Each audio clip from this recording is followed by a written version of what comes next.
Live from our 7 Tasmania studios, your nightly news with Rachel Williams begins now.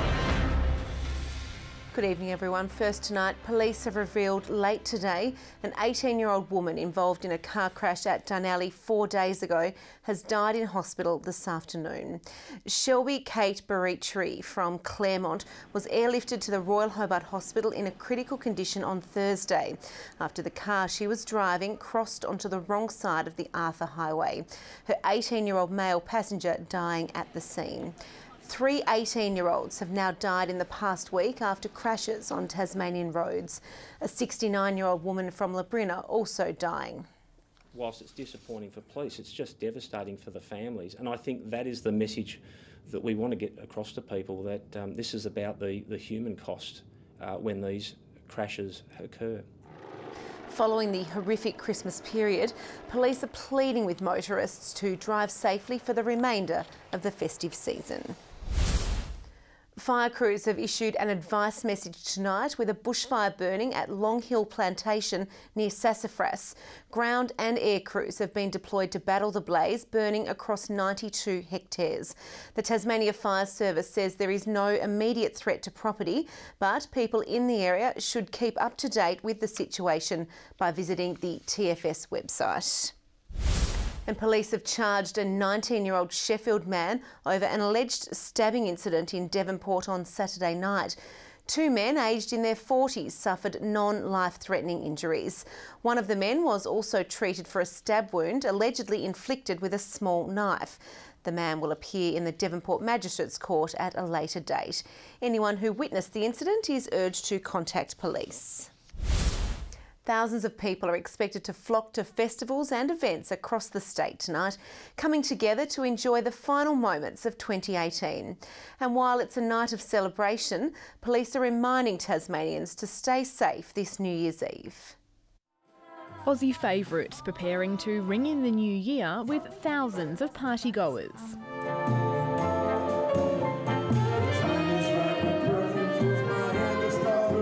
Taste of Tasmania guests are in for a celebration tonight with big band performances from Tex Perkins and Ella Hooper. We are bringing the whole site to life. We've got roving performers, we've got street performers, we have marching band. It's really high, vibrant entertainment. It's a speakeasy. The 7-day festival already seeing a record 145,000 people through its gates, and midnight's iconic fireworks to be bigger and better than ever, with the addition of a special playlist from Tasmanian Aboriginal musician Dwayne Everett-Smith. Imagine that being cranked at a volume 11 all the way down the Derwent. To go into the new year with that, to really promote the culture, is such a positive force. In Launceston, thousands will gather for food, drinks and fireworks at Beerfest. But police are already gearing up for a busy night. We're quite happy for people to enjoy themselves, and predominantly the behaviour is very good. From time to time we do have people who consume too much, and they're the people we often pull up and remove early in the evening so they don't spoil it for other people. It comes after Falls Festival patrons were warned of an extremely dangerous orange pill in circulation. Police sending out a broader message today about dangerous drug use. Our advice is very clear. It's illegal to be in possession of them, and it's a dangerous pastime to take them, so our advice is don't take them. Ensuring everyone has a safe start to 2019. Michelle Wisby, 7 Tasmania News. Labor has used the last day of the year to attack the state government over TAFE fee hikes. It's accused the Education Minister of backing a plan to increase some course costs by up to 3%. I think it's ironic that at the same time the government is denying Tasmanian teachers a pay rise. They are endorsing fee increases at TAFE, which making it more difficult for students to access skills and training. The government says there will be a small increase in 2019 in line with CPI and to meet delivery costs, but it's labelled Labor's attack as scaremongering and cynical. Returning now to our New Year's Eve coverage, and thousands are expected to quench their thirst at Launceston's Beerfest this evening. Our reporter Sean McComish joins us from Royal Park. Sean, how is the night shaping up down there? Rachel, the weather's really turning it on down here at Royal Park. A little bit windy, but the crowds are just starting to come in now. I'm here with organiser Stacey File. Stacey, what can people expect to see here tonight? They can expect a huge variety of different activities, different drinks and food. We have live music, we have comedy, we have kids' activities, and we have roving performers, so we have something for everybody all night. And of course, a bit of beer. Absolutely. There's a ton of beer from different suppliers, both locally and interstate. But for those who don't enjoy a beer, we also have a variety of wine, sparkling. We have distilled liquor. We have espresso martinis. We have pretty much cocktails. We have everything that everyone can expect. Absolutely. And how have ticket sales gone this year? Oh, they've been amazing. And we've nearly sold out pre-sale, which is a first time. And we expect to sell out within the first hour. And I understand a lot of interstate interest this year. How great is it that people are paying attention to northern Tasmania? Oh, it's amazing. We have over 35% of our ticket sales are interstate and international, and people are really starting to recognise that the Tamar Valley really is the food bowl. We have so much to offer in food and drink, obviously craft beer, wine, and it's all on showcase here. So what we're expecting is that after they taste and sample and enjoy what we have to offer here, they'll go and sample it around the state as well. Thank you so much, Stacey. Sounds No like problem. a great night. And of course, Rachel, the action continues all around the state tonight with the Taste of Tasmania in Hobart and big celebrations planned in both Burnie and Devonport. Should be a great night across the state. Back to you, Rachel. The Mowbray Cricket Club is set for a makeover with $15,000 committed by Cricket Tasmania to upgrade the club's facilities. The current nets will be converted into turf practice nets to be used by the local club along with visiting teams, including the Hobart Hurricanes. It's a really good sign of how much more money is coming into cricket. Obviously, with the recent TV rights deal, it's allowed us to put a lot more funding into grassroots cricket and allowed us to double the amount of investment we're putting into community clubs across the state. And the Canes Launceston faithful got the chance to rub shoulders with their idols this morning following the side's dominant win over the Perth Scorchers overnight. UTAS Stadium hosting a super clinic for fans. Well, as we near the end of 2018, we're taking a look back now at some of the major events in Tasmania. The year was marked by a concerning disease outbreak, biosecurity breaches, shocking crimes and a natural disaster described as the nation's largest. But as well as the bad, there were stories of miraculous survival, the community helping farmers in need and new hope for one of our state's endangered creatures. In May, we were warned to brace for storms, but little did we expect Hobart's main roads to turn into rapids. A damage bill topping $100 million, a shopping centre, homes and businesses inundated in the deluge.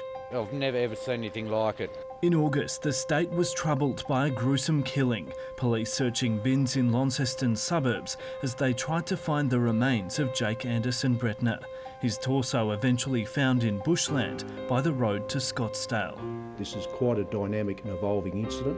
This year saw a massive public health response, 9 people contracting strains of meningococcal disease. I was very scared.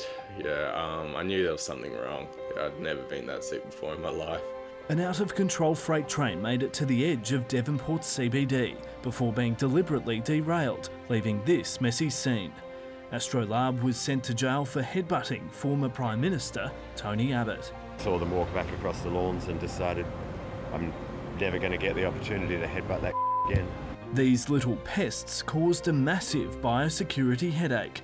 Devastating fruit flies were detected on Tasmanian produce. This is the first time we've had a detection of grubs in locally grown fruit. The Anglican Church revealed a drastic plan to sell off dozens of churches to help fund redress for people affected by child sexual abuse, a move that sparked protests from many communities. We are going to settle for nothing less than the Bishop remove our churches and our cemeteries from this list of properties for sale. A terror attack in Melbourne disturbed the country in November, the shockwaves hitting Tasmania when we found out one of our own was injured in the frenzy. Prominent businessman Rod Patterson giving this message to the community in the aftermath. People will see this on my head, but people won't see the damage to my heart. There was a miraculous survival from this fiery plane crash near Hagley. The pilot police inspector Darren Hopkins receiving serious burns.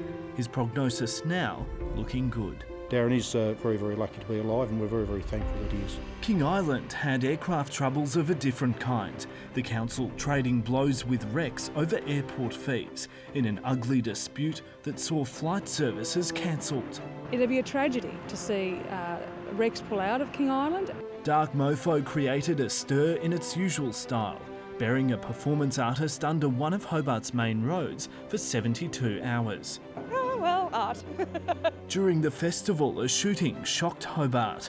Rounds fired into a cocktail bar filled with customers. Luckily, no one was physically hurt. Our Special Operations Police were kept busy with 2 sieges in Launceston in as many months. The standoffs coming with dramatic endings. Fire destruction hit 2 landmark buildings. Essential Highlands Hotel up in flames. The pub at the Ben Lomond ski fields reduced to ruins. As interstate farmers faced drought, Tasmanians stood up to help. Even our own farmers who were impacted by floods only 2 years ago, sending hay to those affected. It's probably one of the worst things that's probably hit the country. Being a farmer, your heart goes out to those people. Our state spread its wings, direct flights taking off to Adelaide and Perth, while work continued to secure international routes. New hope too for a unique Tasmanian creature, this year marking the first successful breeding season for handfish on new spawning habitats. A step towards a brighter future. Michael Green, 7 Tasmania News. Yeah, it's been a big year. Well, to breaking news now, and these are live pictures of a fire at Vermont Road in Mowbray, where a shed fire is burning close to homes. We'll bring you the full story tomorrow night. It's been a day to forget for the Hobart Hurricanes at UTAS Stadium, with the Brisbane Heat restricting the team to just 80 runs to record a dominant win. Better news for the men's side overnight against Perth. The Perth Scorchers in front of the biggest Tasmanian crowd so far this year. Grace Harris set the early tone for the visitors, combining with Beth Mooney to leave the Canes in dire need of a breakthrough. It finally came courtesy of Heather Knight, and the English captain didn't have to wait long for another, thanks to some tidy work in the field. Knight tosses this one up. Mooney does well, but it's a run out. Veronica Pike claiming 2 scalps of her own. Local girl Meg Phillips going one better with 3 for 22. But the Heat's heavy hitters weren't done just yet, setting Hobart a formidable chase of 138. Indian imports Smriti Manhana's bad run with the bat continuing, however, with Steph DeFara sent packing in a similar vein soon after. Needing something special from Knight, the Heat were instead gifted one cheaply. Michaela Hinkley getting all tied up, getting impatient. Heather Knight throws her bat away in disgust, and that is a big, big wicket. From there, the rest of the order followed suit, with Brisbane's attack barely breaking a sweat. The Canes all out for just 80 runs in the 16th over, left lingering on the bottom of the WBBL ladder with just 2 wins from 10 matches. Overnight, more than 12,000 fans turned out to watch the men's side keep their unbeaten season alive against the Perth Scorchers. Fantastic crowd. That's the 2 years in a row we've had awesome crowds here, and we were very pleased last night. Last year we certainly didn't play our best game of cricket here, so it was nice to get a win for a great crowd. Riley Meredith, the best of the Canes attack, taking 3 for 15 and helping to dismiss the Scorchers for just 107. Matthew Wade and Darcy Short came out firing with a bat, but it was Alex Doolan who led the charge in the later overs, top scoring with 41 not out, as the Canes notched up their 4th win in a row with 3 overs to spare. Still very, very early in the tournament. It's a really long tournament now, and we know there'll be challenges and bumps along the way, but we're really happy with the start we have. Good evening. Well, it's certainly been a warm day, with the state's top temperature recorded at Ouse with 30 degrees, Launceston 26, Hobart 23, Burnie 22 and 21 for Devonport, 27 degrees for Grove, 25 at Smithton and Friendly Beaches, Flinders Island and Lyawini 23 and 20 degrees for King Island. The satellite shows there is a small amount of cloud in the southeast. Otherwise, Tasmania is currently mostly clear, with the odd strip of high-level cloud overhead. Zooming out now, and a low-pressure system and associated cold front sits far south of the Bight, with the front just grazing the tip of southwest of Western Australia. Tomorrow's chart shows there's a high pressure system pushing into the Bight. A weak cold front extending from a low pressure system grazes the south of the state onto boating. West to northwesterly winds 15 to 25 knots, reaching 30 knots about the south and northeast. Seas 2 to 3 metres. And a strong wind warning is current for southern coastal waters from Tasman Island to Low Rocky Point, and for the northeastern waters from the northern tip of Flinders Island to St Helens Point. A small craft wind alert is current for the southwest lakes. On to tomorrow's forecast now. Hobart and Adventure Bay, partly cloudy and 25. Tarraleah 19. Launceston, mostly sunny, 27. Devonport 23 and Bridport 24.